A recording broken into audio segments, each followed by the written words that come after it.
A Ferrari convoy drive in Malaysia has now ended in tragedy after two Singaporeans died in a fiery highway crash near Kota Tinggi. The accident happened on Saturday morning along the Johor Bahru to Mersing Highway. And what makes this case stand out is not just the crash itself, but how quickly a luxury supercar turned into a deadly fire that nobody nearby could stop.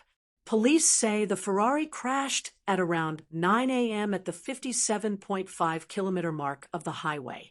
Inside the vehicle were a 34-year-old Singaporean man and a 33-year-old Singaporean woman.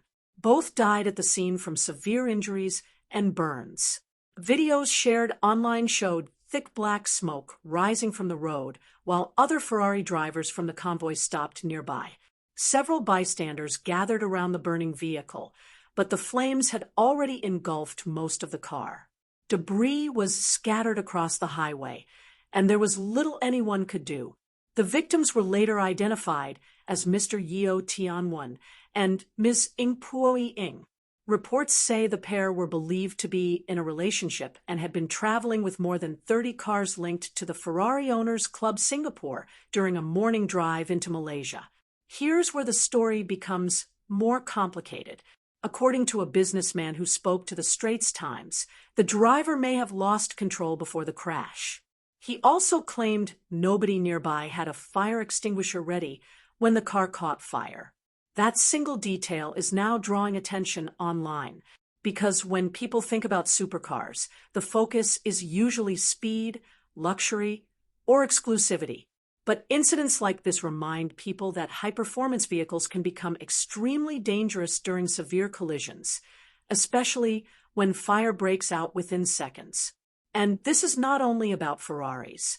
Modern performance cars contain advanced fuel systems, lightweight materials, and high-powered engineering designed for speed and performance. In serious crashes, emergency response time becomes critical. A delay of even 1 or 2 minutes can completely change survival chances. This also raises a broader question about convoy drives and cross-border car groups. Singaporeans regularly drive into Malaysia for leisure trips, food runs, and club gatherings. Many drivers travel in large groups, especially on weekends.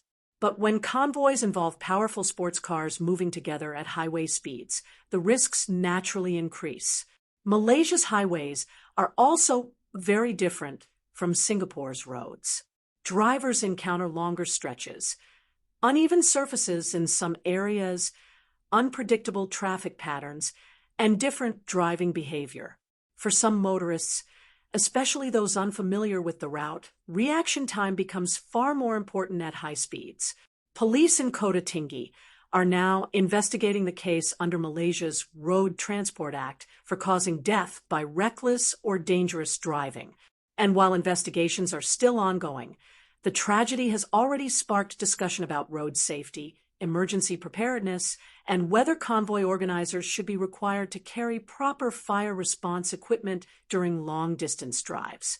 Because in this case, witnesses reportedly could only watch the fire grow.